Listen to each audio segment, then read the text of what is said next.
Meeting to order. We ask Mr. Edwards to meet us on vacation.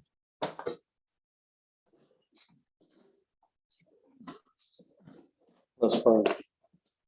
Dear Lord, we ask upon you to give us strength, knowledge, and the guidance to do the best we can for the students, staff, and the community in Bladen County in making these decisions tonight. In your name we pray. Amen. Amen. Mr. Rowe, will you lead the pledge of allegiance? I pledge allegiance to the flag of the United States of America and to the republic for which it stands, one nation, under God, indivisible, with liberty and justice for all. Thank you all. Pledge of allegiance.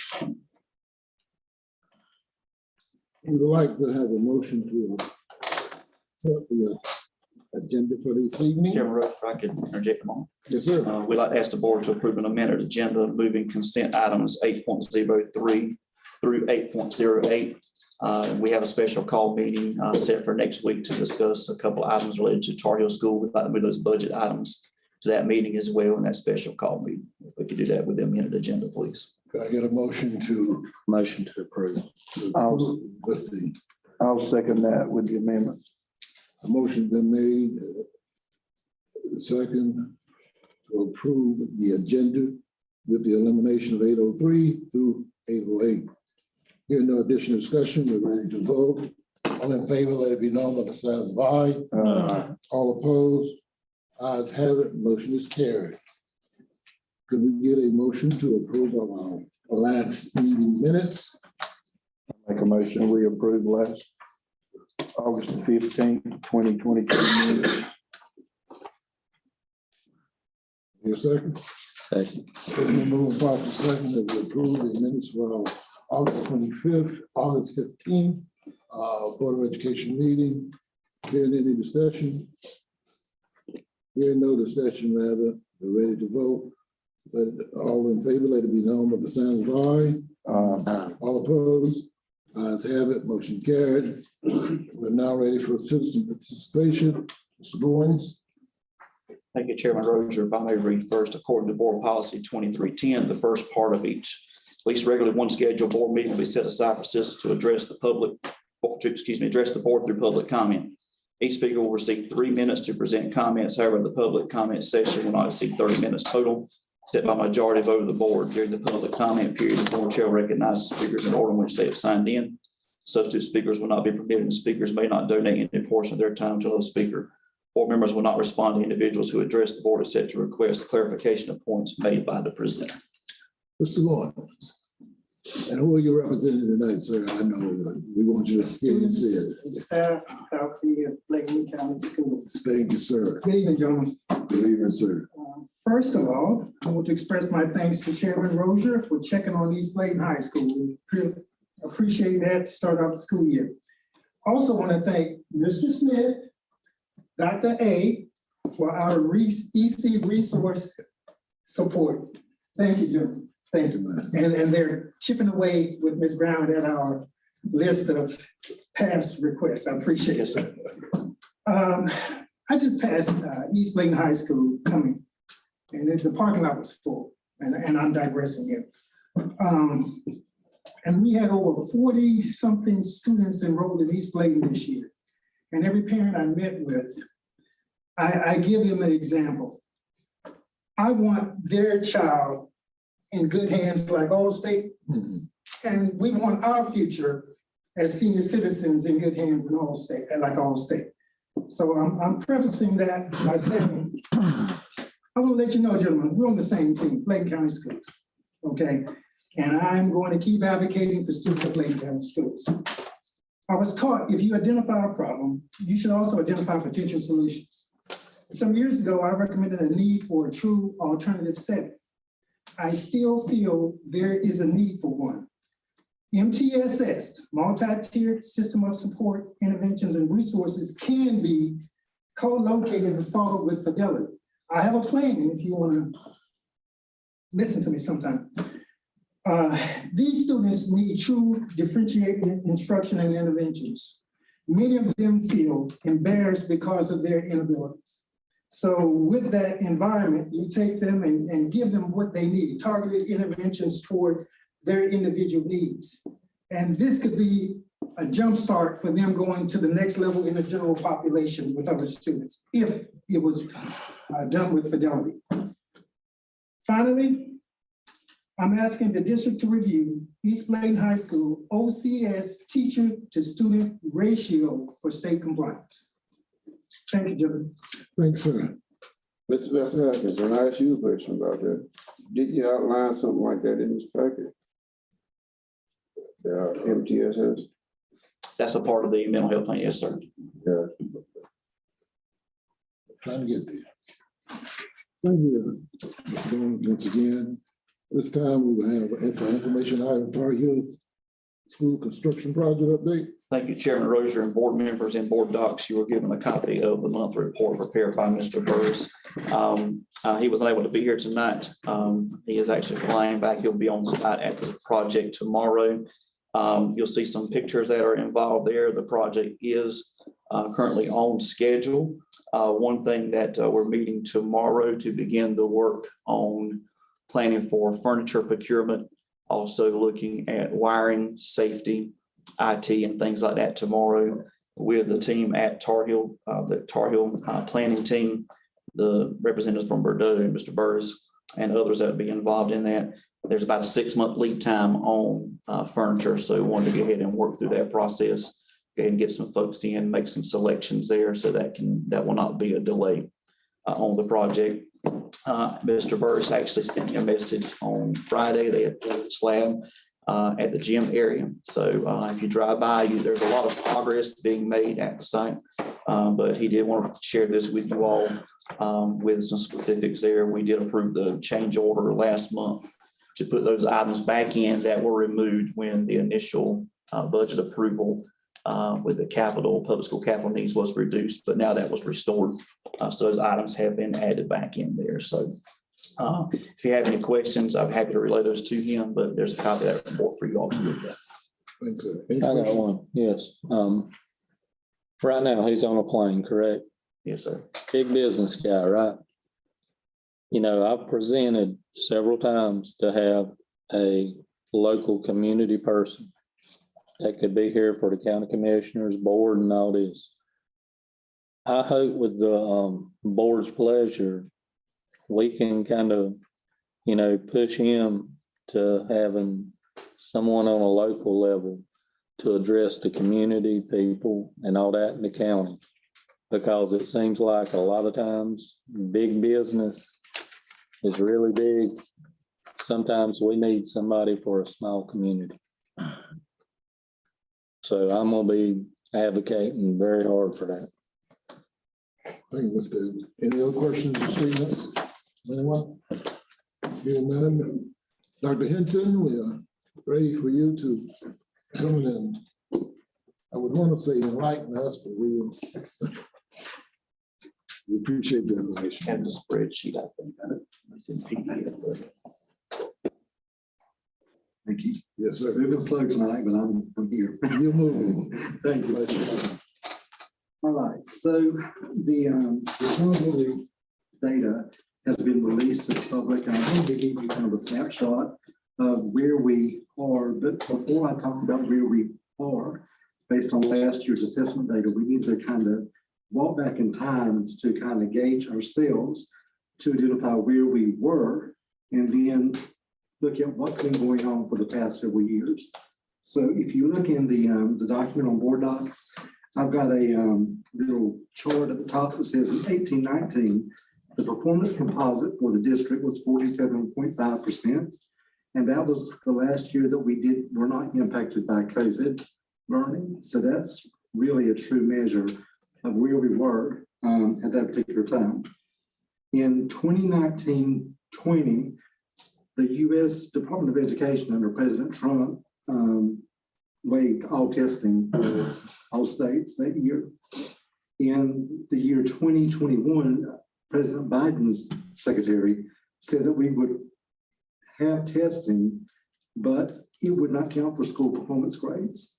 And now we are here looking at 2021, 2022 data, where not only are we required to do testing, but we also have school performance grades. So I just kind of want to set the stage of what we've gone through. This has been quite a few number of years we've been working here. And as you can see, if you look at the 2021 data, you can see the district performance composite was 27.3%. I'm very happy to report that as we shifted from virtual learning to in-face learning, you can see the massive gains that took place in all the populations, not just the all students, but all subgroups, except one, really moved significantly when we moved instruction from virtual to in place. And the items that I want to point out is really even the most disadvantaged groups, the ones that face the most challenges, like students with disabilities. When we were under remote learning, their proficiency was 7.2%. And that includes children that do not have the intellectual deficiency. Maybe they have a speech impediment. Those children are considered students with disabilities as well. But in face-to-face instruction, we went from 7 to 12% proficient. Our homeless students from virtual were at 10%, and in face-to-face, we're at 20.9. That is significant when you make a jump that large. Also, our foster care kids were at 7%, and they jumped to almost 22%. And our migrant population made gains as well. So I wanted to report on that.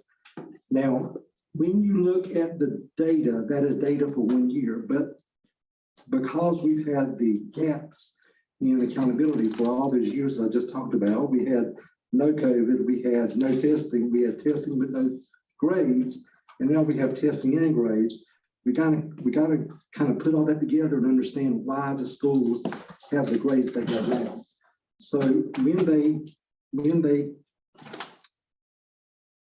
gave the schools grades and they identified the statuses of the schools, if you see low performing state, that means their all student subgroup was a D, and they did not exceed growth.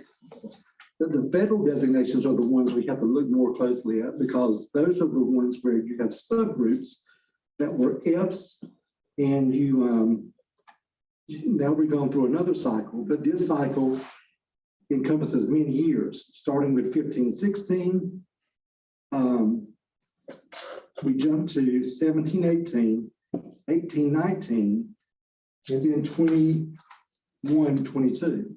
So there's a lot of gap in between those ranges when these grades and these statuses are indicated for every one of the schools. If you'll scroll down a bit, we'll start with each one of the schools.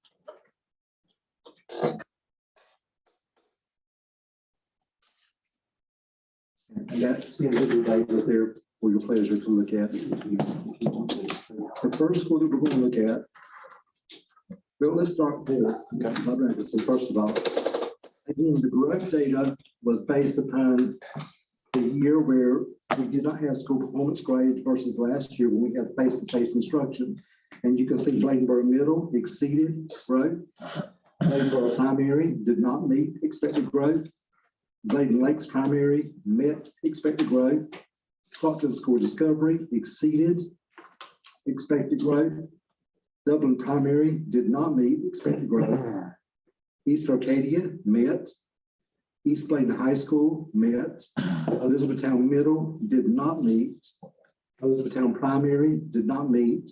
Plainview Primary met expected growth. Tar Heel Middle met expected growth. West Bladen High School exceeded expected growth, and Bladen Early College met expected growth. So those growth indicators are being converted into a index converted to 100 point score, and that's what is used to make the school performance grade. You can scroll down to the next one. So with all that being said, let's look at the individual schools and kind of give you an insight, if I can, about what areas were designations and the areas of need for the schools. Can we produce that? Yeah, I'll take it down.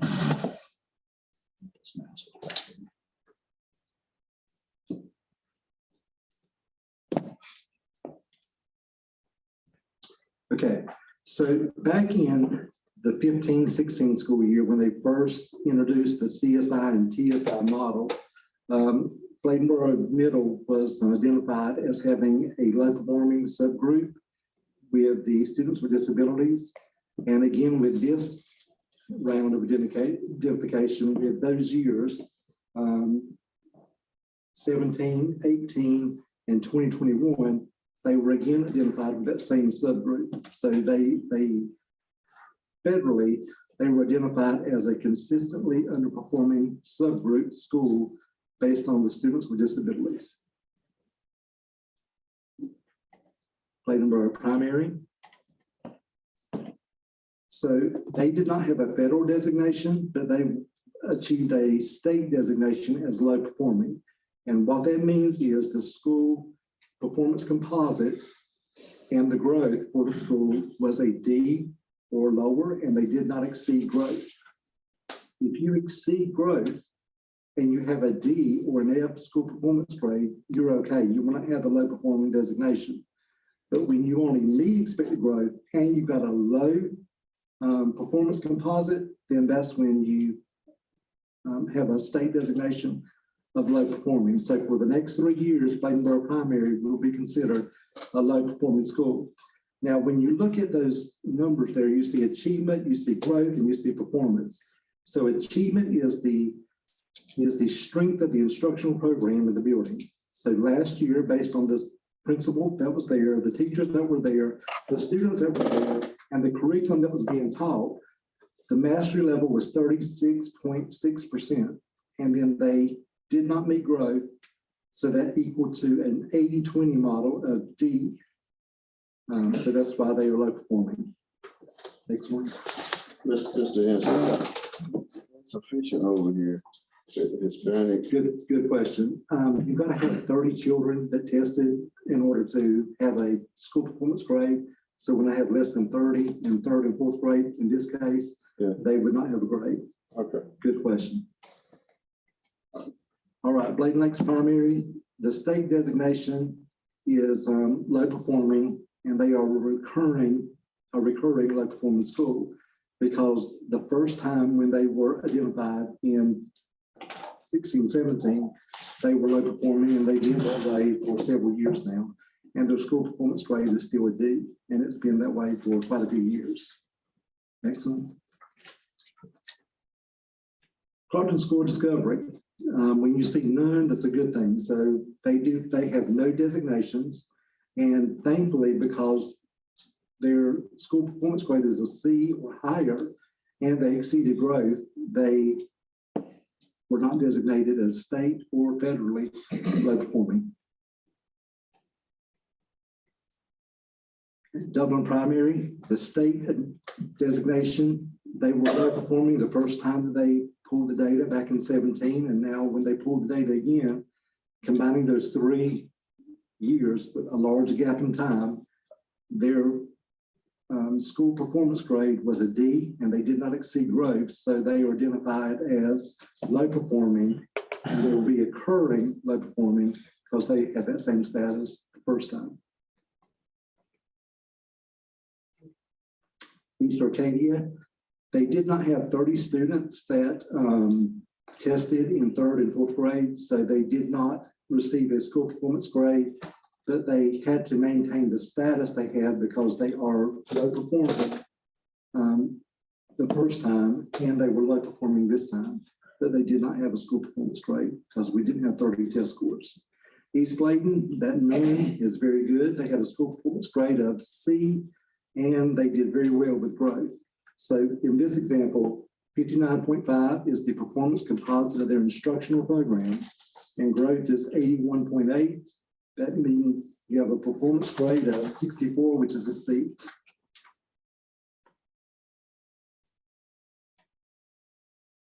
Okay, Elizabethtown Middle School, their performance composite, the instructional program in the building was at 17%. They did not meet growth, so their school performance grade was an F. Now, that 17% proficient means that they are among the lowest 5% of Title I schools in the state. So they received a designation of comprehensive support and improvement. Now, the state's going to allocate more money through PRC 105 or 108 for that school so they can get additional resources. But it will be 3 years before they'll be able to exit that status. Mr. Henson, Yes, sir. I just want to ask Mr. Atkinson. How many teachers are we missing over there now? They're down to 1 vacancy now. That was a problem in Elizabethtown Middle. Previously, it was several vacancies, but I think Ms. Spencer has 1 position left to fill at this point. So that's already putting them in a better place with folks in the classroom. But we know there's some targeted supports that are needed there.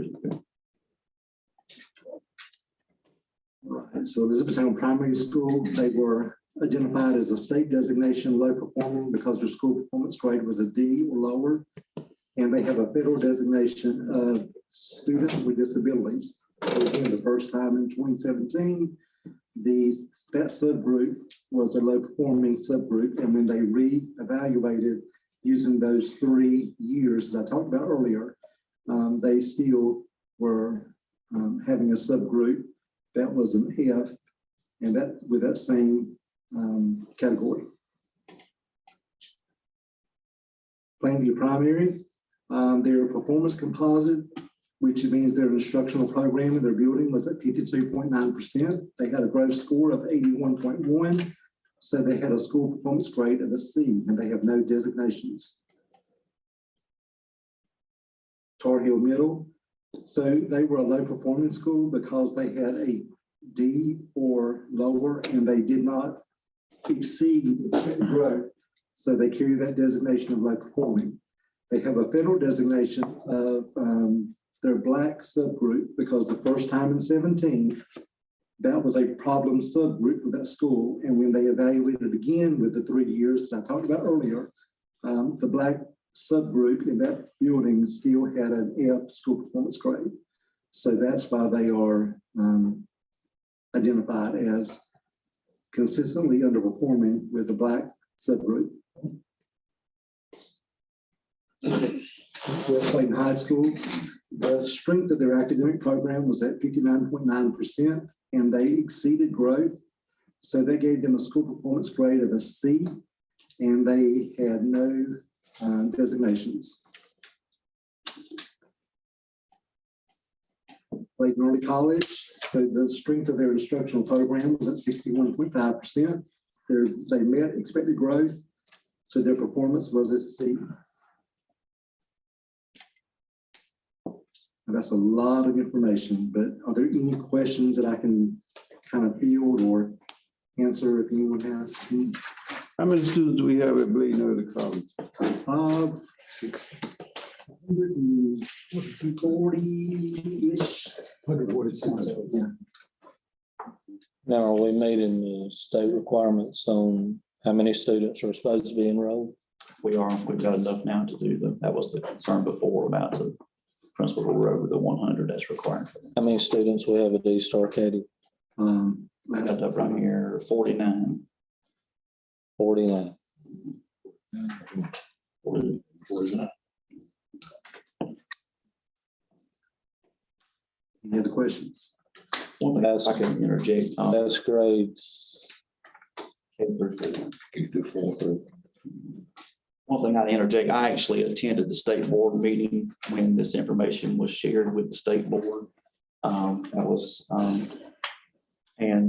obviously we're going through at state in terms of how more schools were identified, local performing on the state side versus federal. Dr. Henson said we do have a CSI school now that does fall in the 5% there of Title I schools. One thing that was expressed by state board members mostly was that, one comment was made, now it was Vice Chair Duncan, I think may have mentioned it, that with the disruptions even in last year with the accountability things, obviously there were some issues there for schools across the state, not just the Bladen County problem, it's in North Carolina. It was a United States issue. One thing that plagues North Carolina schools is when you look at those numbers, Dr. Henson was talking about the achievement versus growth. Our current formula in legislature that's in statute now is 80% emphasis on that test score, 20% on the growth. And if you look through the data, when you look at the growth numbers, they're pretty good growth numbers in those subgroups. But that only carries 20% weight when it comes to the school performance grade. So I've asked Dr. Henson, once we get through this information, once we get through tonight, let's go back. I would like to calculate, because there's been a push across districts, superintendents, boards all across, that a more accurate reflection would be a growth model of a school performance grade model of 50% emphasis on the growth and 50% emphasis on the test, the accountability, the achievement score that's there. Because that formula is 80-20, it really doesn't reflect the hard work that students and teachers are doing every day, because you're only getting 20% weight on that growth measure when you look at a performance grade. So I've asked Dr. Henson if he would go back, look at our numbers and see what would our scores look like if that formula was 50% growth, 50% proficient. Now, I was a little bit taken back at that meeting with a state board member that represents our region that felt that the 80-20 model was, in their opinion, a good model, but that does not represent what our region stands for and what the majority of folks like me and folks like you all say when we're in the state looking at that. So there's been a big push, the NCASA, School Board Association, and others, to look at trying to advocate for that to truly reflect the 50-50 model. So that shows more of the work that's going on in the classroom, because children are growing. It may not show in a test score, but we see from the growth data that kids are moving. Is there more work to be done? Everybody would say that and would agree. But coming out of a year that still had a lot of disruptions, this lets us know where those areas of work are. With the CSI school, as he mentioned, there will be some additional state resources that will be allocated there. But we know that going in, we have a formula that does not work in the best interest of public schools. So I've asked him to get that together. Maybe we can share that at the next board meeting. What would that look like if that formula did change to 50% growth and 50% proficiency? And what would those grades look like then? So the good news now is that, yes, we have some schools with identifications, but now the 3 years that we're used to identify, that's over. So every school now is starting on a brand new slate. Every school, this is year one for every school in the district. So they've got 3 years, this year, next year, and the next. Hopefully, we won't have a global pandemic again. So we'll have to break the years across a 10-year period of time, like they did with these numbers and this designation.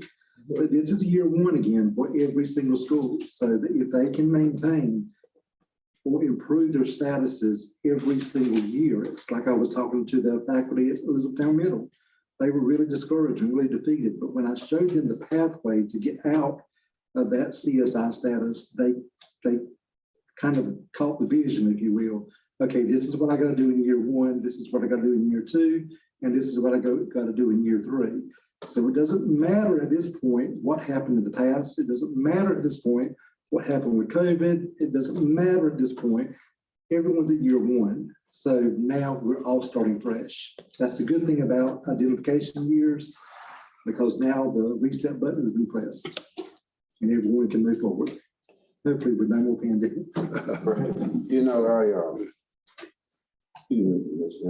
I was looking at Bladenburg Middle and Bladenburg Primary. Bladenburg Primary didn't do that well. Right.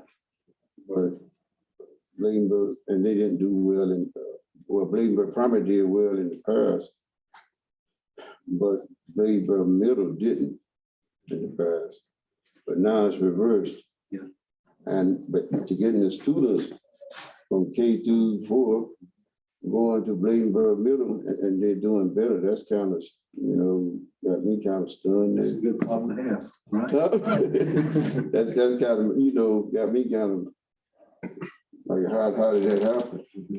Well, I will say that, because we had so many subs in the district last year, if a substitute or retired teacher is teaching a class, then we get no growth data for that that class or those students at all. The only thing we have to base that school performance grade on is the performance composite, whether they made a 3 or 4 or 5. So, you know, having a retired teacher is a double-edged sword situation, because you've got that great strategy in those teaching pedagogy skills, which is phenomenal. Kids need that, but the school doesn't get any growth. So you may have a grade level with a dynamite retired teacher, but the school didn't get any growth from that. And a lot of buildings are in that condition.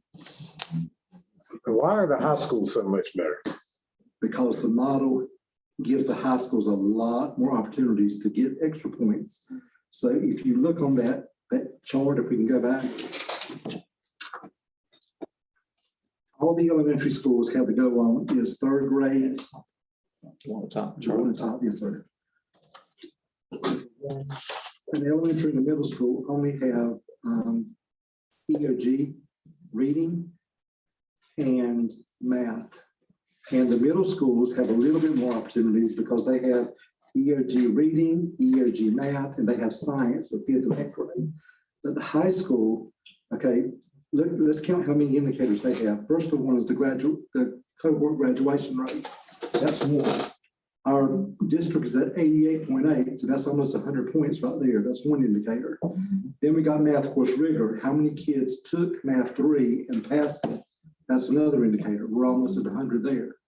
Then we have the ACT work keys. That's the percent of students that pass the ACT and or the work keys assessment.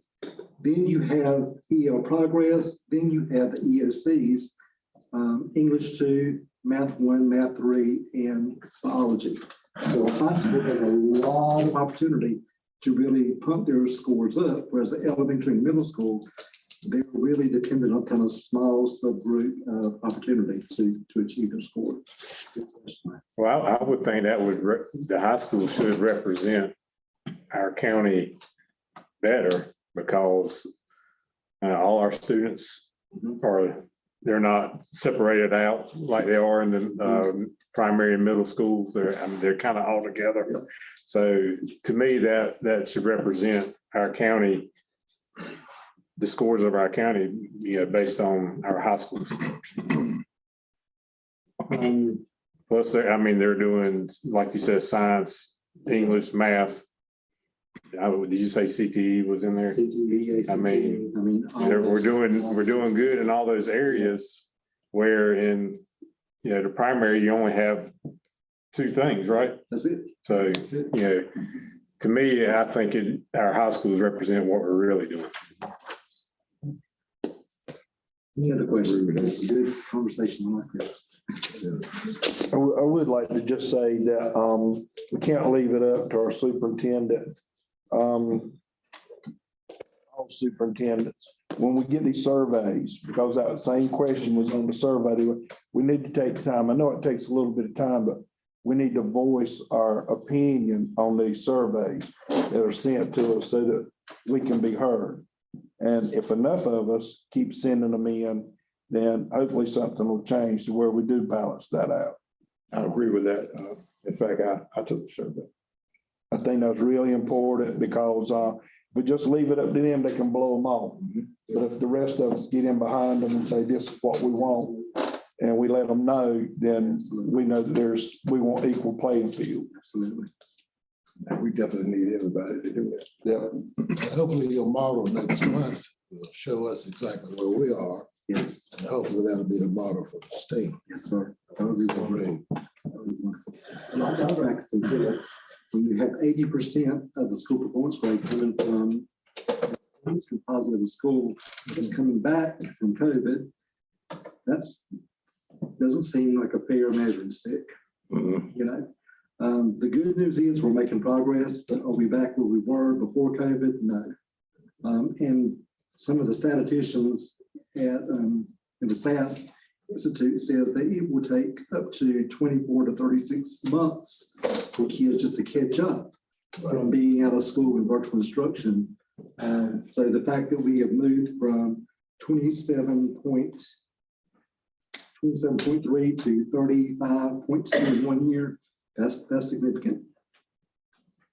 And I can share, I share with principals in a meeting the other day with them that too often teachers, administrators beat themselves up over that school.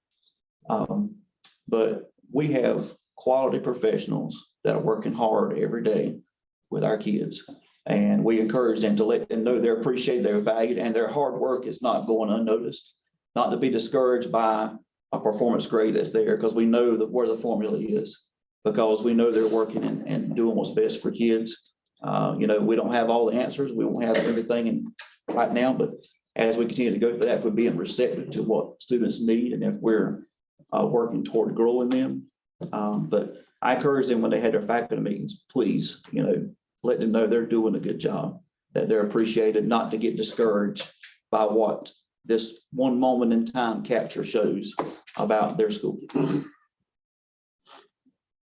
Thank you, sir. Thank you. Thank you, Chairman Roser, board members, and board docs. I gave you a couple of summaries that came from DPI with the teacher working conditions survey. Bladen County actually had 100% participation in the teacher working conditions survey.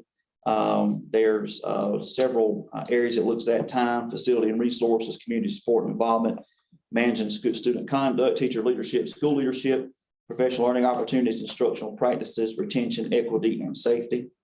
In the summary averages of that overall, Bladen County Schools was higher than the state average and the region average, not only for the overall score, but in every single one of those areas.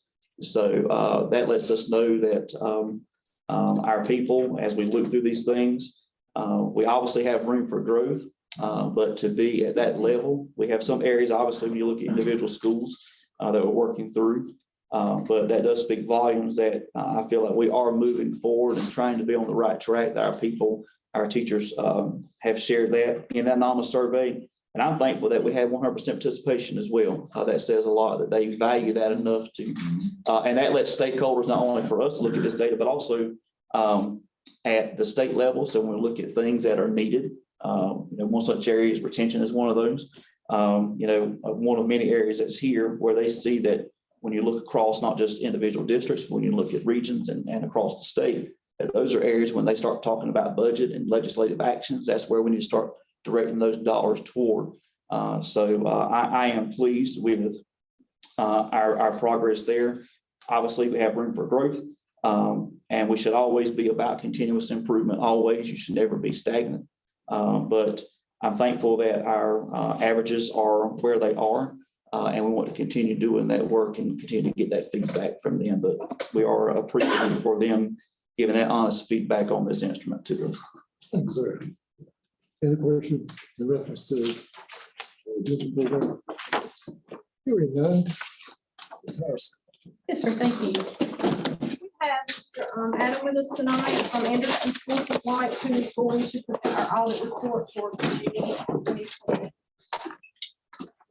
Good evening. Everybody should have a bound set of financial statements, as well as a 3-page letter addressed to the board. This is just a letter from us to those who hire us to conduct the audit of management. Just letting you know that the audit went as planned. We didn't have any disagreements with management, no disagreements on how to apply accounting principles. There were no new major accounting changes that affected your financial statement. There was a new general accounting standard issued over leases, but at this time, your leases did not qualify to materially impact these sets of financial statements. But as an ongoing basis, as new GASBs are applied and passed, and as you enter into new leases, the biggest one being a copier lease, we'll evaluate those and implement those in these sets of statements as required. So again, just letting you know that there were no major changes to the statements and that the audit went well. So if you actually look towards the bound set of statements, turn to page 1. These statements continue to get longer and longer.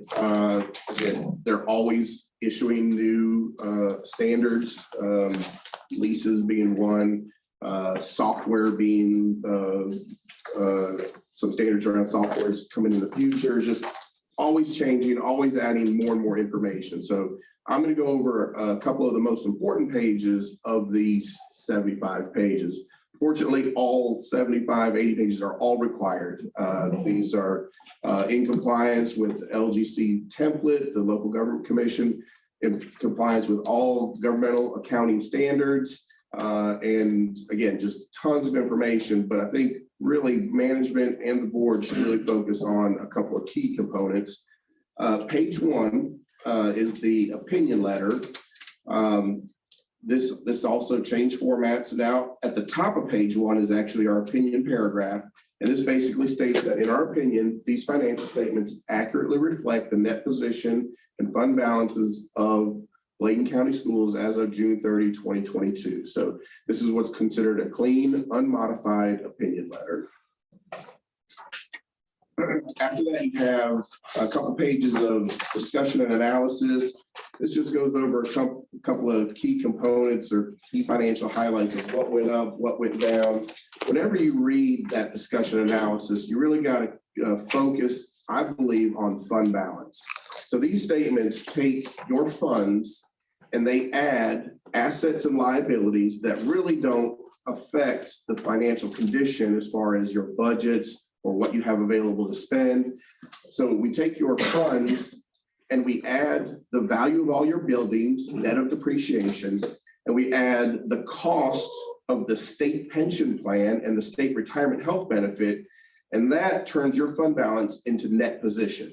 So as you read through these, when you read about fund balance, I think that is more important than when you read about net position, because it doesn't matter how much depreciation you took on East Bladen High, that doesn't affect how much cash you have available to appropriate in the next budget cycle. So again, a lot of these statements are dedicated to that net position number. That's the accounting number, the number that compares you to a Fortune 500 company with all of their assets and liabilities booked directly into their statement. So anytime you're reading through that discussion analysis and you're reading about what changed, what went up and what down, fund balance is really the key measure.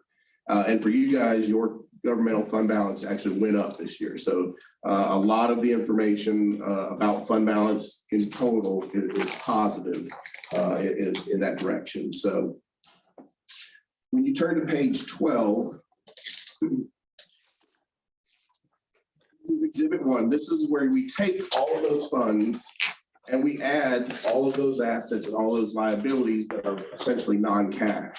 So when you start at the very top of this financial statement or this page, you can see that your governmental activities have $6.4 million of cash on hand, but at the very bottom have a negative $17 million net position.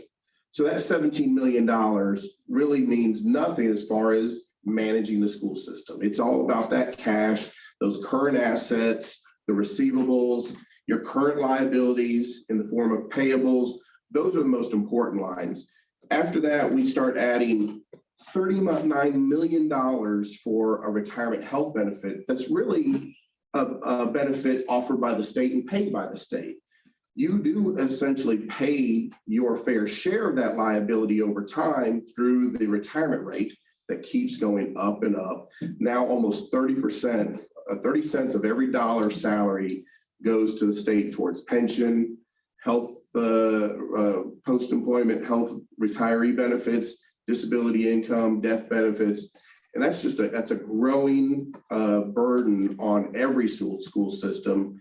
Luckily, that burden is funded when you receive state dollars or state positions, but your local dollars from the county, your federal dollars that come in dollar allotments, those dollars purchase less and less salary every year because of these rising retirement benefits, pension costs. And that's been a theme for the last 10 years. And so when you look at, again, this balance sheet loading $17 million deficit, that doesn't mean anything as far as how much you have available. It's really about those top numbers. Turn to page 3. This is an income statement or a balance sheet, sorry, of those individual funds. To me, page 14 and page 16 are the most important pages in this document. This is your government-wide or your governmental balance sheet and income statement. This is where we can see your fund balance by fund. So you can see the first column, your general fund. You have $942,000 of cash on hand.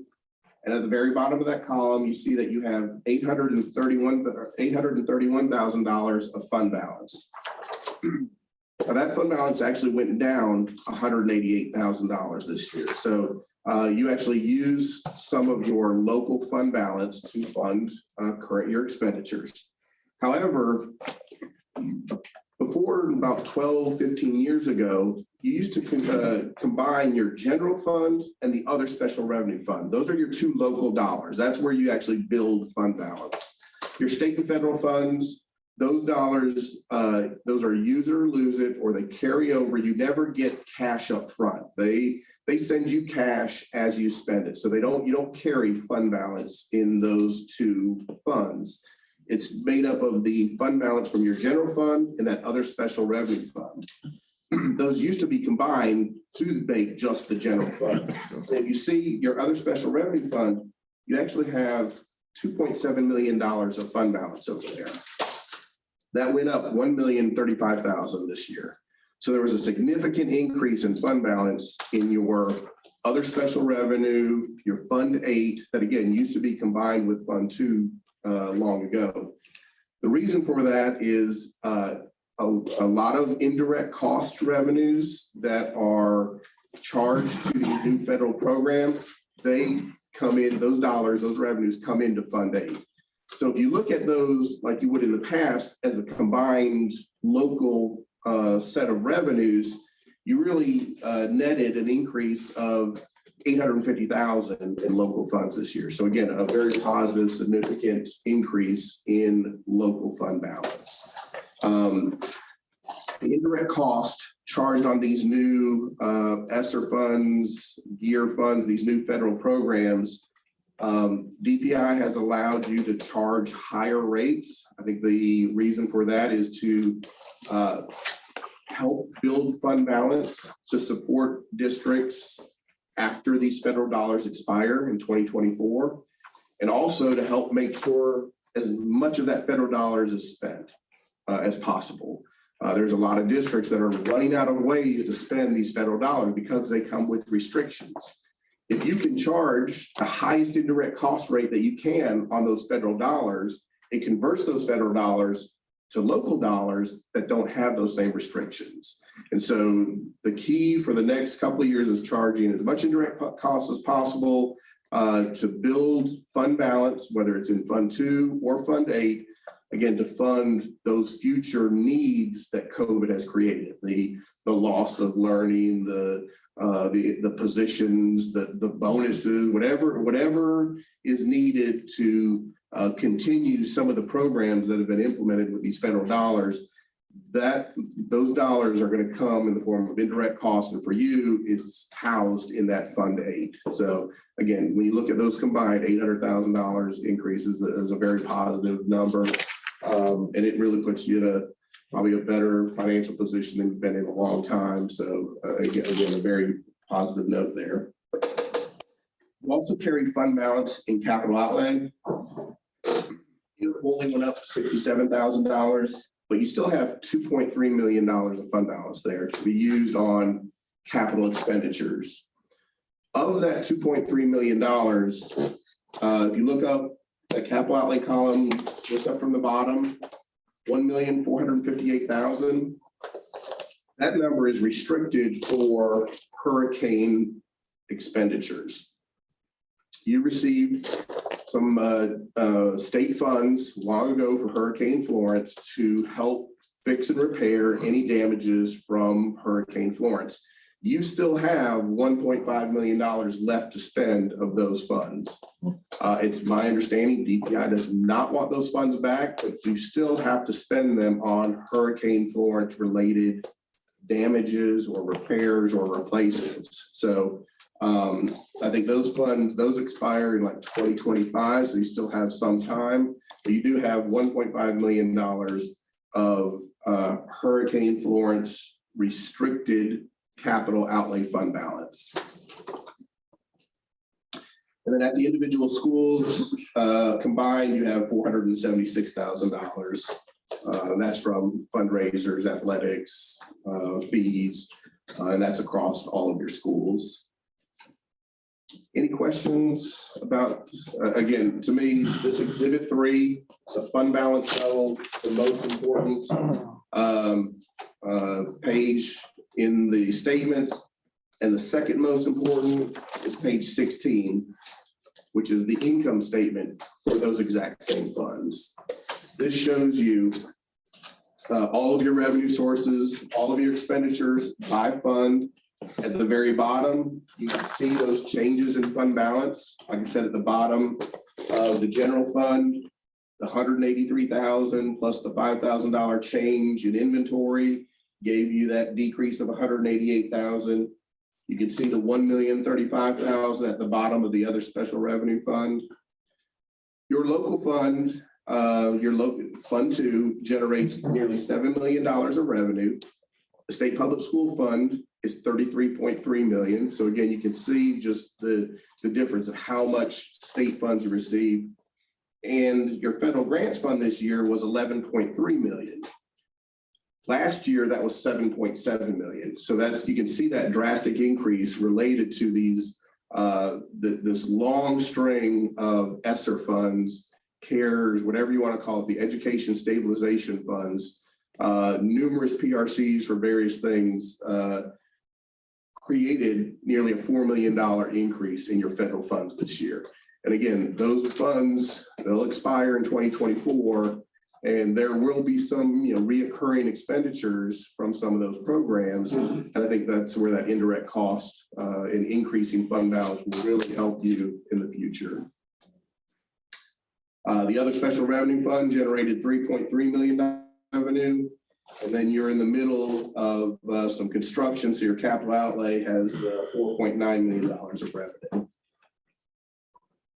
And then the individual schools generated $1.1 million. Any questions? Again, between Exhibit 3 and Exhibit 4, these are your governmental funds. Now you do have one non-governmental fund, and that is your school food service fund. And on page 22, you can see the balance sheet for that fund. So the school food service fund, it operates like a business. That's why they call it a business type fund. And because it operates like a business and is a business type fund, fund balance and net position are the same number. We actually record the liabilities related to pension and the retirement benefits and the value of the assets directly within the fund. Again, this is required accounting for every business type fund. So while at the top of Exhibit 7, you see that you have $1,133,000 of cash on hand, when you go to the very bottom, the net position or fund balance is negative $656,000. You are not in the whole $656,000 in child nutrition. It's because for the handful of workers in that fund, the 3% of your payroll that it represents, it generates a proportionate share of pension and retirement health liability. So 2/3 of the way down on the page, you see these non-current liabilities, $327,000 for pension and $1.8 million for retirement health. So those liabilities, again, they're not really liabilities of this fund. They are state liabilities that the state issues reports every year that says, of our giant multi-billion-dollar liability, Bladen County Schools represents 0.3%. That's about the size it is. It's that small. You're that small of this multiple billion-dollar liability. And then child nutrition, with even in that 0.3%, is 3% of that 0.3, and it's still $2 million worth of liability. The biggest part of this is the retirement health, that whole plan where all the retirees receiving health benefits after they retire, that benefit that went away a year ago, and anybody grandfathered in still gets those benefits, but new hires don't. That plan is very low funded. So the actuaries estimate that it will cost X billion dollars over the next 50 years, but there's only enough cash in investments to represent or to cover about 3% of that. It's just very low funded. And so that's why it creates a very large liability. But anyway, when I look at the proprietary funds or business type funds, I again like to look at that cash number. That $1,133,000, that is what is left to spend on future child nutrition needs. That number actually went up $113,000 this year. As the kids went back to traditional learning, participation went up. You were actually able to put meals in front of kids. There was a higher reimbursement rate for those meals this year. And so we see across the state, child nutrition funds made money this year. You included, you made $113,000. You have the benefit of having high CEP dollars or numbers so that your kids can continue to eat for free and you get reimbursed. But across the state, other districts that are not part of the CEP program, their kids have to start paying. And so we're going to see a dramatic drop off in participation with kids who, for the last 2 years, got to eat for free, now having to pay $3 or even $4 for a meal because now cost of food is up. And so luckily, you have $1.1 million in the bank, and you also have the ability to continue to generate the revenue that you're going to need to cover some of these higher costs, the higher salaries, the higher food costs. I mean, I've heard stories of food costs and like the cost of peanut butter going up 200% in a year, or all of the styrofoam that needs to be used to even just hand out the food, just where you're buying it from all these different places because of supply chain issues. So those districts that are going to have to worry about supply chain and cost as well as participation, I think are going to have a lot more difficult time than maybe you will, with again being part of that CEP program where most of your kids, if not all of them, eat for free still. So a great position again to be in with $1.1 million in the bank going into this new 22-23 year. Behind that, you see Exhibit 8, page 23 is the income statement for that fund. Your food sales, it only represents $172,000 of revenue, but your federal reimbursements represented $3.4 million. So again, that's where the revenue comes from. Every kid eating for free and at that higher reimbursement rate for the 21-22 year really helped you maintain profitability this year. After that, we have a cash flow statement for that fund, and then 40 pages of footnotes, a lot of them about the pension, post-employment benefit plans, detail on all your other assets and liabilities, fixed assets, the cost of your buildings, all your receivables, payables, all of your accounting policies. There's notes in here for all those. There are also some more detailed schedules, some budget versus actual schedules. There's a schedule here on page 62 that shows all of your schools, how much money they collect and spend. I said there was $400,000 across all your schools. Well, page 62 gives you the detail by school if you're interested in that. There are some, there's a schedule back here that converts that's business type fund to school food service fund. It takes all of those revenues and expenses that are non-cash or related to depreciation or related to pension, and it kind of separates that out to kind of give you an operating number. So if you look on page 63, right behind the individual schools, this has all of those odd things pushed below the line. So if you look at 2/3 of the way down, there is a net change in fund balance. That is a true kind of operational fund balance change that excludes depreciation, pension, changes in compensated absences.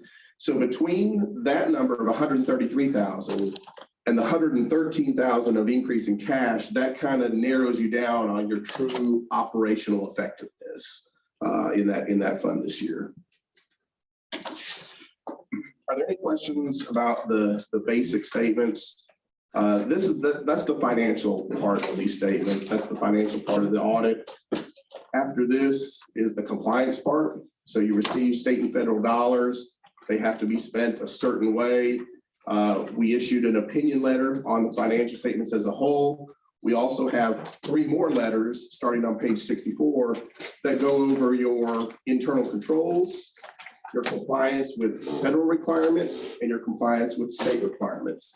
So although we come in and do an audit as of June 30, knowing that we don't have any findings related to internal controls, or we didn't have major problems conducting the audit, I think one of the key takeaways there is, even though these numbers are from June 30, 3 months ago, on an ongoing basis, Finance Department has the necessary controls to oversee those dollars, spend them correctly, and report them right to you on an ongoing basis. So taking comfort in no findings over internal controls, again, provide, because you see numbers all the time on a continuous basis. It doesn't do you any good to wait for the audit to tell you how good the numbers are. You need them beforehand. And the finance team here is designed and perfectly capable and does a great job at having the information for us ready. Again, not a whole lot of changes in the numbers from when we start the audit to when we end the audit. Again, all the invoices we pull, all the payroll checks we pull, we found no question costs, no disagreements with how federal and state requirements were applied, and no deficiencies in internal controls over finance. We did note one finding this year on state compliance.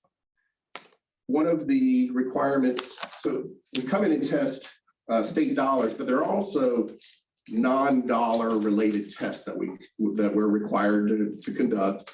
And one of them is over concussion awareness. Every year, before an athlete is allowed to compete or even start practicing, they have to sign a concussion awareness form.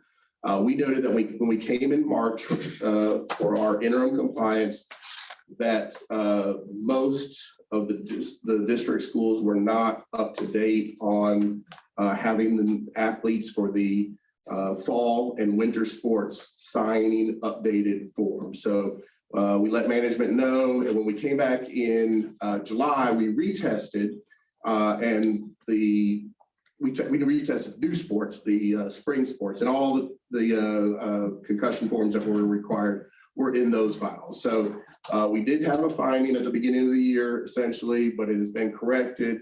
It was basically just when the new school year started, you got to remind coaches and athletic directors that, hey, these forms have to be signed every year by every student, and they can't start competing or practicing until there's a file on hand. There's some there's a manual process, manual forms you can sign. There's also online softwares that help schools track this. I think one of your high schools is using that software. So there's multiple ways to make sure that you stay in compliance. But again, we did note at the beginning of the year that those forms needed to be updated. So again, one state finding, again, no dollars associated with it, just a procedural type finding. That's Like that. Yep. That's all I've got. Again, there's a lot of information here. And as I said, Susan's perfectly capable of keeping you up to date on all of your finances. But if there's any questions on these, my number is at the bottom of those letters. Or you can contact her and she'll contact me and we can go over anything you might have after this meeting anytime. We work on school year round and I'm happy to talk about these statements anytime. Great. Appreciate your time. All the money's in place. All the money's in place. Yeah. Appreciate it. I got one question, not for you. How are we gonna spend that hurricane money? I was gonna ask, don't we have some roofs that we need to repair that was damaged by the Florence was a hurricane? long time ago. I think we had a lot of flooding Yeah. that messed up a bunch of tennis courts. Yeah, sure. And I think we're actually having to play tennis matches at the county park, correct? That is correct. That has got to stop. So that was something we had discussed. Ms. Harris, you'll speak about that? Whenever the, back when this came about, they had to apply for this money. You may have remembered that, to get this money from Hurricane Florence. Well, when it was written to apply for this money, it was written as the roofs at West Bladen and East Bladen. And was there one more? I can't remember. East Bladen and West Bladen, I think, it was just East Bladen and West Bladen for the roofs. So if it had been written generally, then it could be used on any hurricane related incidents like the tennis court. I have been in talk with them since last year at this time to find out, can we please use this money for something else? I'm getting very close to some answers. They don't want the money back. They've told me we don't want the money back. And I've told them we don't want the money sitting here. We have needs that we need to meet. So hopefully within the next month or so, I will get something in writing that tells us that we can use this money besides roofs. I'm telling you, it needs to go to that. We've been battling that for years. We've also got some parking lot issues. Now, one thing about East Bladen's parking lot, there was some talk about working with FEMA on that, but that never came through concerning that. But that parking lot, it gets more damage with those vehicles going there during the shelter time. So, I mean, there's several things that could be identified, potentially hurricane related. But it's That's just right.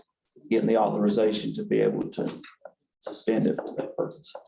Make an amendment to the Ms. Harrison worked real hard for us. I am, and I have talked to another school system that was able to get them to do this because when they wrote their plan, it was very specific. So we've learned that not to write plan specific. So yes. Thank you, Adam. We know that. So I'm working on it. Thank you, ma'am. Consent agenda, we get a motion to accept. Motion to accept this consent agenda. Has been moved properly second to accept consent agenda.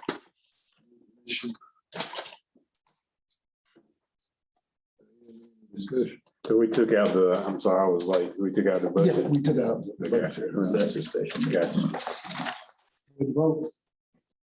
All in favor, let it be known by the sign of aye. All opposed? Ayes have it, motion carried. Thank you so much. Approved. Assessments.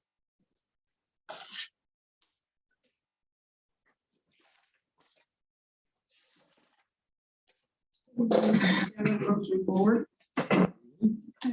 The 22 credit program, the purpose of the program is to reduce the potential dropouts in the dropout rate, thus increasing our graduation rate.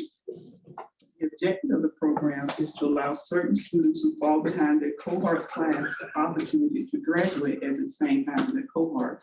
And there's a portion in there where we ask students, why is it that they would like the 22 credit program? And one of the main things that we hear is they want to graduate with their class. So this falls in line with what they need to do. And also it meets our graduation rates as well.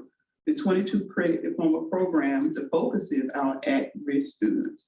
And these are students who find it difficult to stay on track with their cohort and meeting the 28 credit requirement for graduation. So what we looked at this time, we just updated the application. It's about 10 years old. So we updated it to include current terminology and graduation requirements. Any question, general, for that part?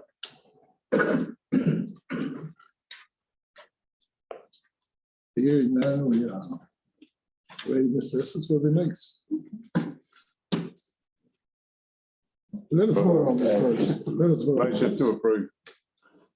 I second the motion. It's been moved and properly second that we approve the credit diploma plan. Any discussion? Hearing none, we're ready to vote. All in favor, let it be known by the signs of aye. All opposed, ayes have it, motion carried.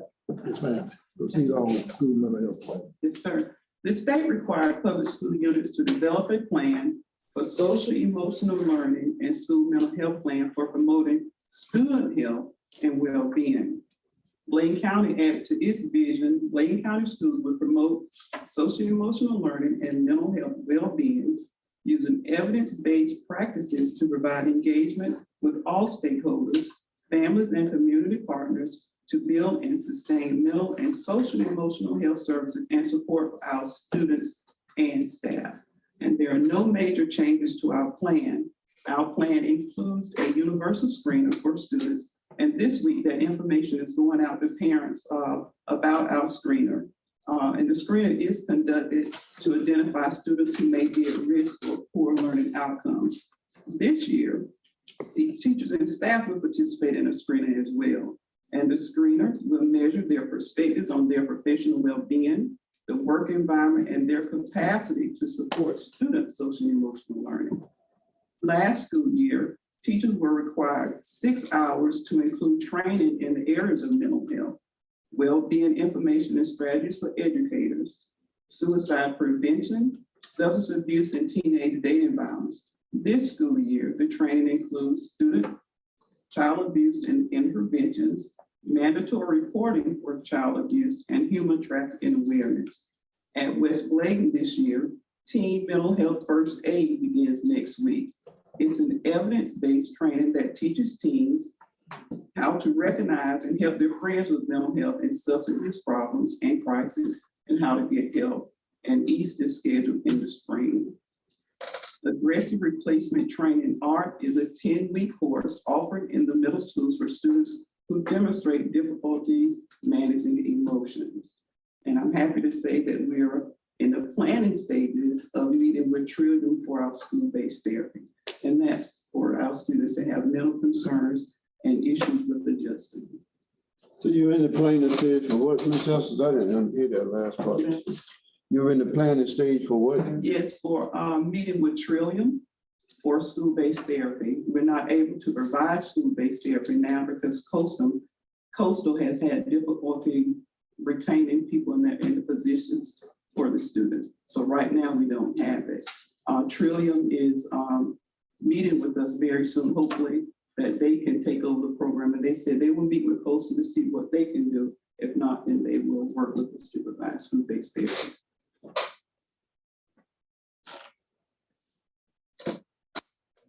Any questions, comments? I do. I mean, it seems like this has been one of the programs that we haven't been able to support. It's been an issue. I mean, time and time again. I mean, is the state coming in to try to give us some kind of funding for this, bonuses? I mean, They have, it has been ongoing, you know what I'm saying? right, exactly. Mr. Goins, he'll tell you, it's been one of his pet peeves for a while. They have only additional, what they did in one line is they gave an ADM allotment for school psychologists which you cannot find because their folks are not there. We have one current psychologist employed, typically is tied up with the EC referrals and those activities related to that. They will not give us flexibility to put those dollars toward additional counselors, social workers. They won't let us do that. We've asked, it has to be to a psychologist position, but we've been very vocal that the needs, we need additional counselors, we need additional social workers, we need additional behavior specialists. You know, they can do those interventions day to day with students. But that is the only change. I think they get a small bonus to counselors through one of that. That's the only thing they've done additionally financially. From that perspective, we are excited about what Trillium has to offer us, especially with they have a mobile unit. And if you've seen recently, I know it's been a Blade Online, Blade Journal as well, they're advertising the mobile unit in various locations in the county. So working with that as well, potentially maybe our school sites could be locations they could also do park as well. But that was a challenge for us, especially last year. They had difficulties. Coastal did. We had a contract with them. And they had a difficult time keeping the therapist available. Coastal based out of. They got an office in Wilmington. I think Wilmington. There's a new place in Whiteville, I think. They may have Deals with some students and stuff like that. And I think they branched out near the at Madelco area and all that. So, I mean, so we're constantly looking for providers, but this looks to be very promising for us. But one thing we do need from school district perspective is that flexibility to use those dollars for those additional support personnel that we need in the schools every day. We've done a couple of additions with some dollars of readjustment here, but it's nowhere near enough because we've seen so much of a challenge for students. And we tell them a lot of the academic concerns are a result of something social emotional that may be going on. Maybe issues in the home, maybe issues at school, maybe issues with different things that the child may be going through. But we know we need those specialized individuals with us on a daily basis to truly help. But we're very hopeful with being that's come up with Trillium because I believe they have a great network of supports that can come and help us with that. But definitely we want to continue to advocate for that flexibility with that funding because I think there's one university in the state system that has a school psychologist program. They were talking at one point about potentially doing a program for where counselors could do an add-on to be a psychologist, but they have not made any headway with that at this point. So that's kind of where we're on to state funding. Did I get a motion to accept, and if then need some additional discussion? I make a motion, we accept. Second. As we move proper second that we accept bill cover from Ms. Estes, we'll open for additional discussion. Cody, do we as a county have the funds to provide a counselor for every school? Our allotment does not support a counselor for every school. We did last year, or we did a readjustment. We added Clarkton School Discovery, was shared with the early college. We did, and they now have their own full-time counselors. We did because of quite a bit of need. Additional counselor was added at Elizabethtown Primary School. And that was some blended funding as well. You obviously have some ESSER dollars that could help. The only challenge with ESSER is that 2024 that's gone, that's not sustained. We really need them. If we could get that flexibility out of that psychologist line to go back to student support, that would fix, we would be able to do that. We currently have a shared position between East Arcadia and Bladen Lakes. That's actually a vacancy now that is posted, so we're looking for a counselor there. And presently Dublin and Plainview share as well, so that's our two shared positions. But we would hope to, especially even in the construction as we move there, we're going to have needs. But what we really need is someone in each building. So right now on that part, we could stand two more counselors would get us one professional at least in every building. They're not having to do that shared. But that is something we continue to advocate for. We need that flexibility. And not just Bladen County, other LEAs, there's a shortage for counselors, just as there are a shortage for teachers. Folks are not coming through those graduate programs for counselor. Counselor is one of those where you have to have that minimum of 24 graduate hours. Some areas you can be enrolled in a program, but you have to complete 24 hours to even be in a counselor position. But there's a lot of work to be done to recruit folks for that. And even at the college level, same thing with teachers. We're in that same position. They're not graduating from schools of education. So, we've got to kind of look at what can we do differently to get folks in those training programs. Do we have a way to potentially help grow our own, but it's going to take support to help us move in that direction. So we're fighting a shortage and availability of those specialty folks. But we also like flexibility. And I think that's one thing we've got to have in that funding to do that. Additional comments? Being known, we're ready to vote. All in favor, let it be known by the signs of aye. All opposed? Ayes have it, motion is carried. Dr. Atkins, retention and bonus application. Thank you, Chairman Rozier and board members. Share with you on board docs a copy of the recruitment retention plan. Previously, the board had approved a retention bonus for employees for the fall and for the spring. One of our areas, obviously, that we look at is retention. And obviously being competitive as we do so. We're asking the board tonight to modify the retention bonus structure. We've been able to, as a part of this plan, give sign-on bonuses for new staff to come, and that's been very helpful in the recruiting. And obviously, we've seen some decrease in vacancies, which has been good. We still have some we're working through. But obviously, you want to as well think about your staff that has returned and is continuing to work. Because we have these one-time dollars that can be used for retention, our folks have definitely worked very hard and even come back into this year. So we're asking the board to approve this modification. That will be as follows: that permanent full-time employees who were employed as of June 1 and returned back to work and have stayed employed through June 30th, permanent full-time receive retention bonus of $2,000, permanent part-time $1,000. And then for the one payable in December and April, based on percentage of employment, $2,000, then it will be based on the percentage of employment there. So asking the board to approve this modification in the recruitment and retention plan for our employees. Here the Motion to approve. Second. It's been moved properly second that we approve the retention plan. Are there any discussion? Hearing none, we're ready to vote. All in favor, let it be known by the signs of aye. All opposed? Ayes have it, motion carried. Thank you. I get a motion to go in closed session for the public discussion, personnel of North Carolina General Statute 318, subsection 8, so with the 20th need, according to North Carolina General Statute 143, 318, 11, 8, subsection 3, and discuss student reassignment and student discipline per the 1974 Family Right and Privacy Act. I move that we go in closed session. Second. It's been moved properly second that we go into closed session. All in favor, let it be known by the sign of aye. All opposed, ayes have it, motion carried.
The moving from second to come out of closed session. All in favor, they be all the sign of aye. All opposed? Ayes have it, motion carried. Motion made, Dr. Atkins.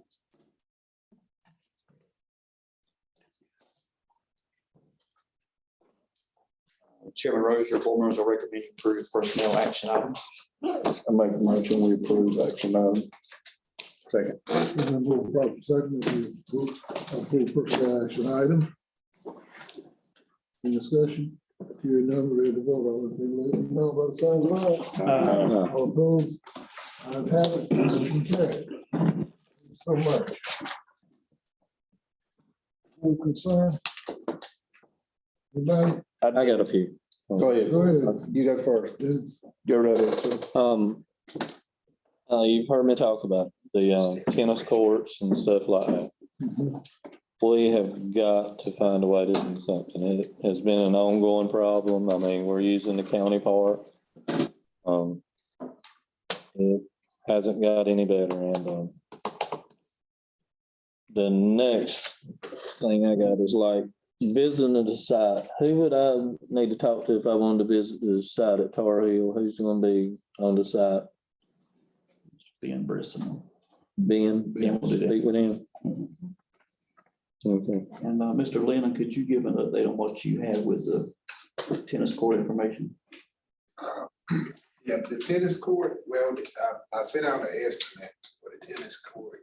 This week I'll be working with Miss Patty because she took over for the tracks also. So by next month, you have your full estimate on what it costs to repair or replace the tennis courts and the track. But can I, because one of mine was about the tennis court. Is it fair to say that we're gonna have to move West Bladen's tennis court? Yeah, pretty much. It's underwater table where it was burnt. Too low. It's lower than the house. Drainage. So it probably have to be Drainage relocated is somewhere. on that. Okay, we got somebody looking at, because if we keep on, we're gonna be playing tennis at the county park next year too. So have we got somebody out there looking to see where we could actually move those tennis courts? Not at this time. I was just getting estimates and Okay. roughly what are the costs. It'd have to be somewhere on the campus, Right, you know, but we possibly can start looking at that. okay, Have a better location that's not under the water. okay. Mr. Edwards. Well, on that, I mean, from what he said, I mean, is there any way we could have like a tennis court on a central location and have just build a nice facility or something? That would depend, I guess, on schedules, because they typically Play at the could have same to, time. yeah. I mean, if you're gonna build one, it would have to be, larger in that point, but I mean, who's to say with, the condition of some of the stuff out at West Blade? Where would you be able to put it?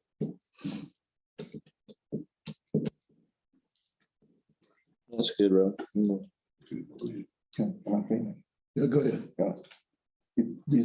Just, yes, you're gonna take a look. Okay,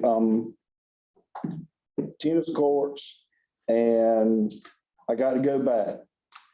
Bladenburg Middle, volleyball court.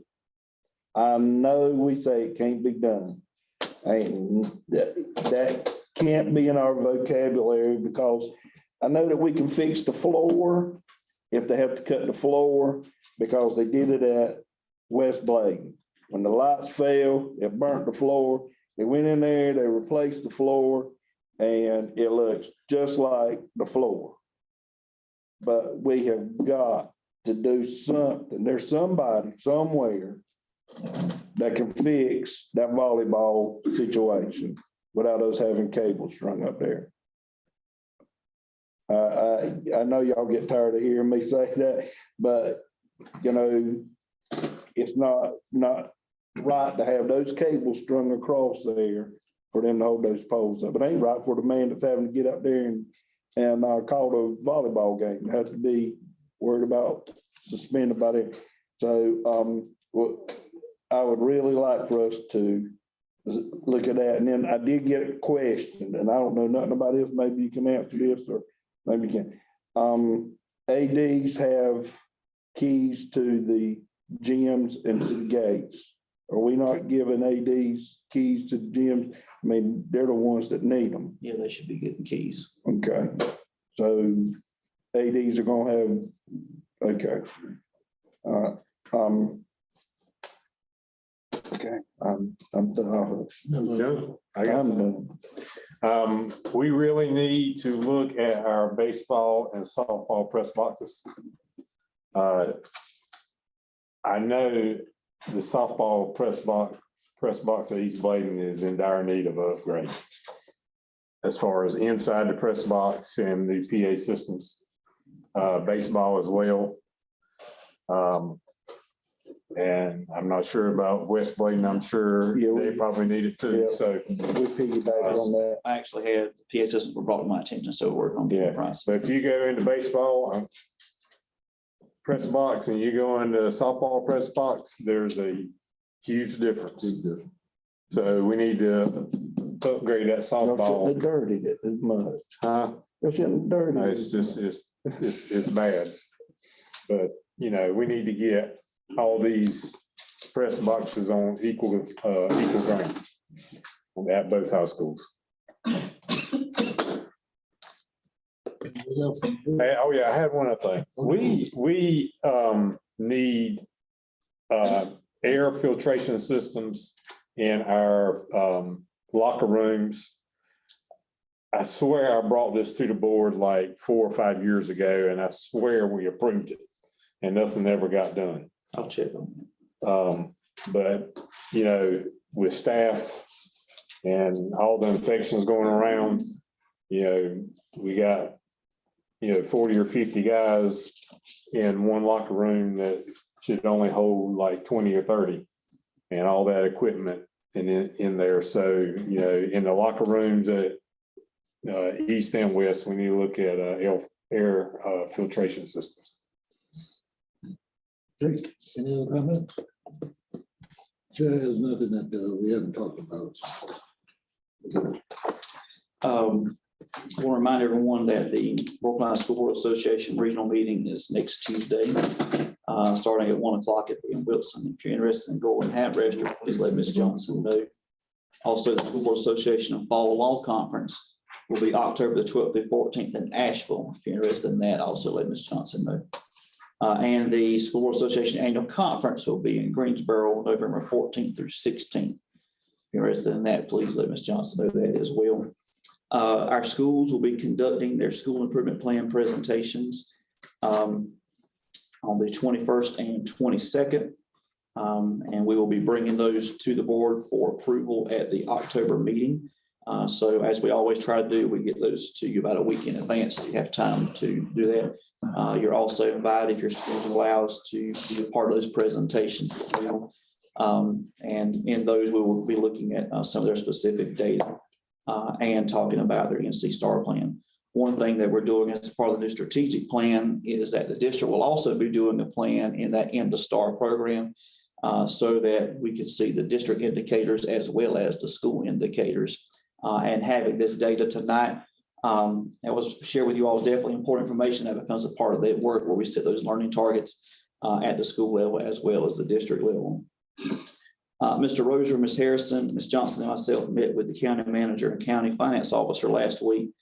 Obviously, for a couple of things. One, to look at ways that we can educate folks on the purpose of a sales tax referendum. Obviously, we cannot take a political stance on the sales tax referendum, but any kind of educational materials that can be provided on its purpose and what its intent could be. So they talked about some ideas there. Also, I shared the letter concerning the $900,000 that was in question last month. And Mr. Roger, you can chime in if I missed something here. With that was appropriation that would have been in capital outlay, not directly to the district, but was a part of the capital outlay when that arrangement was made. At this time, the county is planning to use about $560,000 of that toward the debt retirement on Tar Heel School. That will be a 10-year, my understanding is a 10-year loan on that. And the additional funds will be available to the district upon request. One thing we discussed is that one of the next things on our facility needs that we have listed in terms of new things that are pressing in terms of, we had the high school first and we had a list of a couple other things. The multi-purpose facilities for Bladeboro Primary and Elizabethtown Primary, we discussed that as well. That would be an option for potentially using the remainder of that funds to work toward that. We presently, both of those schools are pressed for space in terms of classrooms, as well as needing a facility for physical education and weather, plus a multifunctional facility. So obviously we want something that would maybe have some additional classroom space. Elizabethtown Primary needs a new cafeteria. Right now they're serving kids very, very early during the day to get all the students in there. So that was part of some initial discussions. And unless there's any objection from the board, I'd like to go ahead and start getting some information to potentially look at some design and potential costs for what those would be. So we can start looking at that, see if that may be an option, or may want to entertain a request that money. I do think there is support from the county as well, because they're aware of that same need. So we will need to get some information together, and I'd like to start that process unless there's any opposition from the board to go ahead and begin getting those information together so we can start looking at what those costs may be and getting that potential those projects maybe started. Also, I had a call this past week with Miss Teresa Merriweather. I was introduced to her from Mr. Roder share information. She has a grant program that provides training on human trafficking for high school students. There will be no cost for this training to be done. Obviously, we would need to do parental permission, but we know that is one of the areas that staff obviously is getting trained on now. It's a growing area of concern. And we're working with her. We're meeting with principals on Wednesday to potentially look at a time she could come spend a week here to train high school students on human trafficking. It's simulation based. And her story, I will share that with you all. She is actually a survivor of human trafficking herself. So it helps to not only for students to look at those warning signs, but also offer to do some things potentially for staff as well, because that is something we know is a part of the mandatory training for staff on human trafficking. And this would be something outside of taking modules online. It would be a hands-on opportunity. The students who would take a part in that would get a certificate of that training. And from what we tell, has very good reviews. So we're going to look at that potentially in the November timeframe.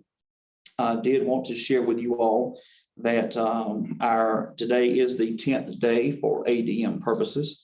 In our K-12, we have 3,829 students.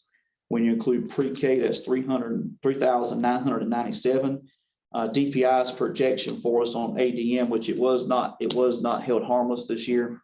They projected 3,824. We're actually 5+ to that projection. So we commend our schools for working through that. We are still doing some screenings as it relates to pre-K. So they've completed their stagger start week and they're coming back in for that. So we are want to give you an update on that. Also, as a reminder, as I shared this earlier, we'll have a special call board meeting on Thursday, September 22nd at 5 o'clock. This will be for the purpose of reviewing and approving those budgets, as well as there's a resolution and agreement that will need to be reviewed and approved by the board as it relates to the Tar Heel School project. This is necessary for the loan that the county has to take out for the Tar Heel, the portion that they're borrowing.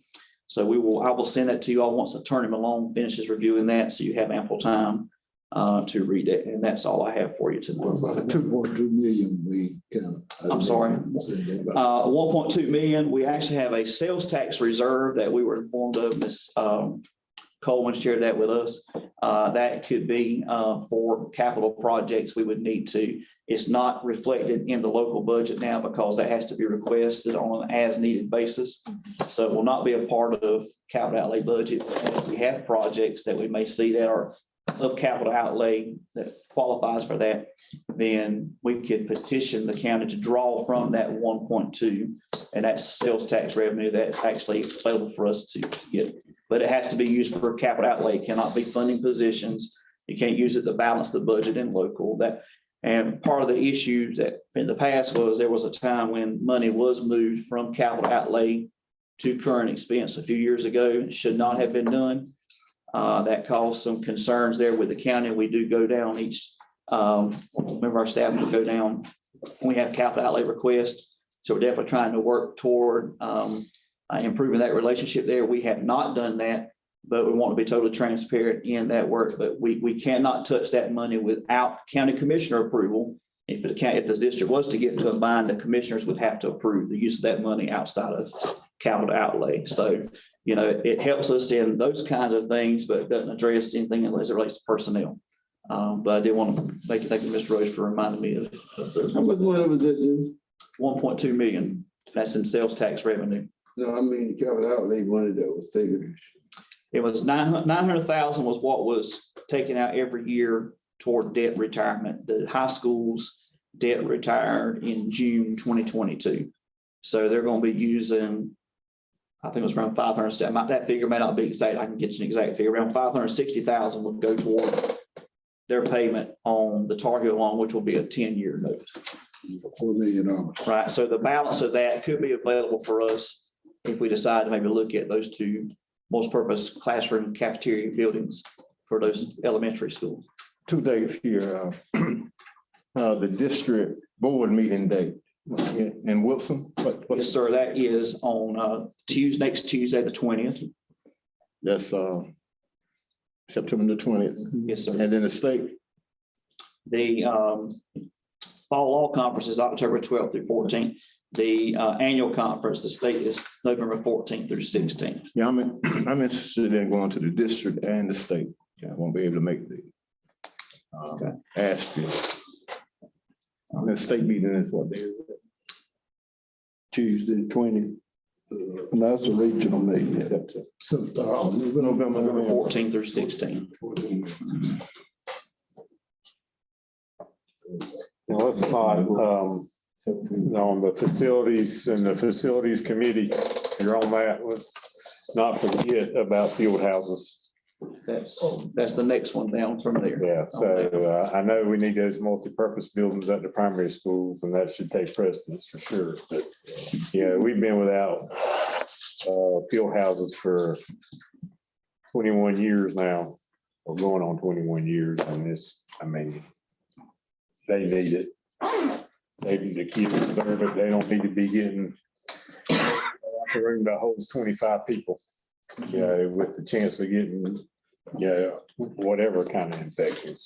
So it's past time for us to do something of that. So we will actually probably convene the facility committee. Yes. So since that we're working through this process now, so we'll set that up. Just to clarify, we have to ask for our money. Don't just say, Yes, sir. we have to go and ask them for our money. It's designated for us, but it has to be requested. We have to make a request. Money. That is what we should write about right there.